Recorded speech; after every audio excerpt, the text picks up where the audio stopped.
Online कक्षाओं में आपका हार्दिक अभिनंदन।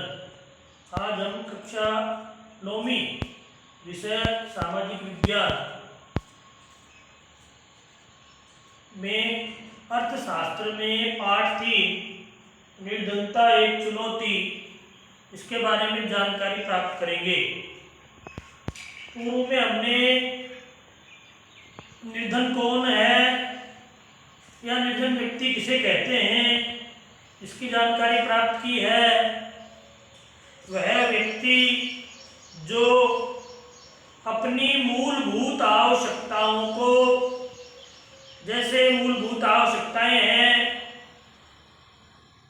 भोजन है, कपड़ा है, मकान है, शिक्षा, स्वास्थ्य, इनको पूर्ण करने का जो व्यक्ति सामर्थ्य नहीं रखता है वो निर्धनता की श्रेणी में आता है। हमने जानकारी की कि 2011 की जनगणना के अनुसार हमारे देश में हर चौथा व्यक्ति निर्धनता रेखा से नीचे जीवन यापन कर रहा है, यानी 25% जनता या हमारे देश के लोग निर्धनता की श्रेणी में आते हैं। इसके हमने राम शरण आदि के 1-2 उदाहरण भी ध्यान किए हैं। आज अपन देखेंगे हमारे देश में और अन्य देशों में निर्धनता रेखा का जो आकलन किया गया है या जो जानकारी सरकार के द्वारा प्राप्त की जाती है वो किन किन कारणों से है। निर्धनता रेखा या निर्धनता किस आधार पर उसका मापदंड निकाला गया है। तो सबसे पहले है हमारे देश में और अन्य देशों में, जैसे अमेरिका का उदाहरण है। अमेरिका में जिस व्यक्ति के पास कार होती है वो निर्धनता की श्रेणी में आता है, और हमारे भारत देश में देश के लोगों के पास या नागरिकों के पास कार होना विलासिता कहा जाता है, यानी जिसके पास कार होती है उसको धनी व्यक्ति माना जाता है, और वहां पर जिसके पास कार होती है उसको गरीब व्यक्ति माना जाता है। ये अंतर है हमारे देश में और अमेरिका देश में।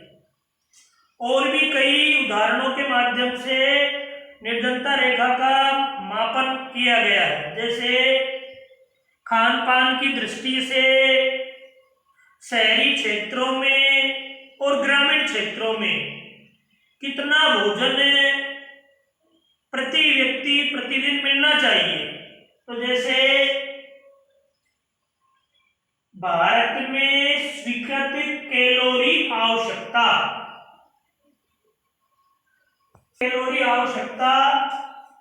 ग्रामीण क्षेत्रों में 2400 कैलोरी प्रति व्यक्ति प्रतिदिन, यानी ग्रामीण क्षेत्र में तो एक व्यक्ति को रोजाना 2400 कैलोरी, और शहरी क्षेत्रों में या नगरीय क्षेत्रों में 2100 कैलोरी प्रति व्यक्ति प्रतिदिन।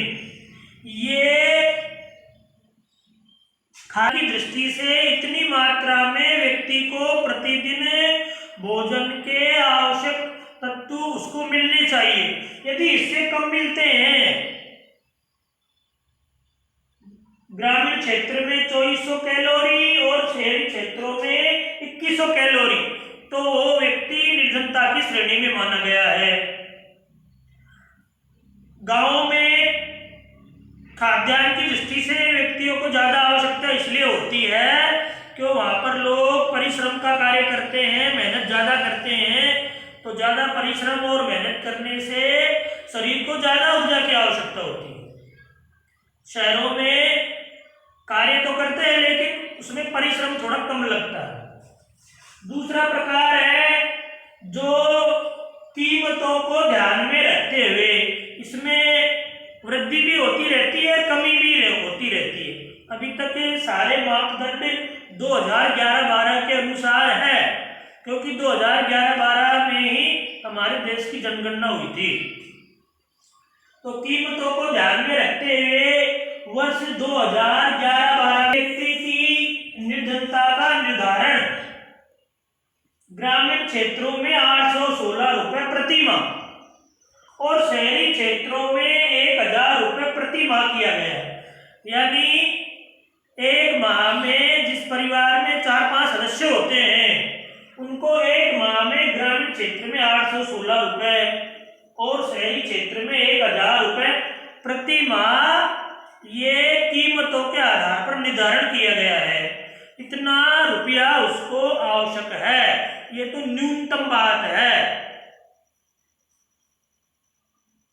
अब हमारे देश में समय समय पर और भी अन्य प्रकार से रेखा का मापन किया जाता है।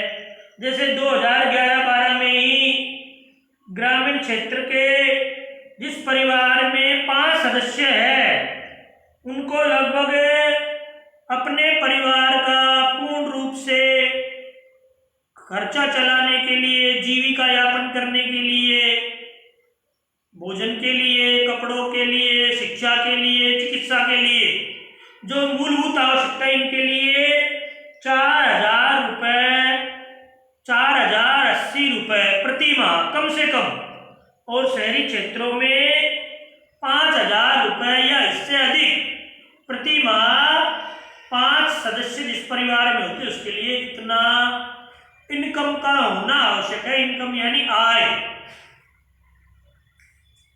अब विभिन्न देशों में या हमारे भारत देश में भी निर्धनता रेखा का आकलन करने के लिए हर 5 वर्ष में इसका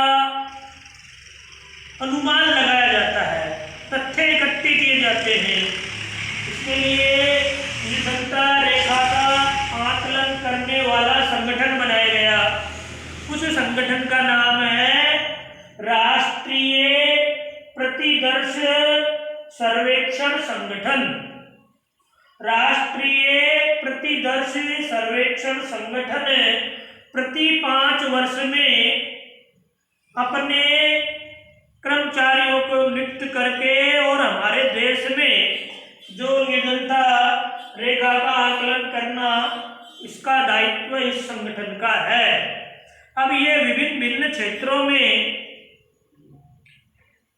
निर्धनता रेखा से नीचे जीवन यापन करने वाले निर्धन लोगों का मूल्यांकन करता है। जैसे अपन ने 3-4 उदाहरणों के माध्यम से समझा।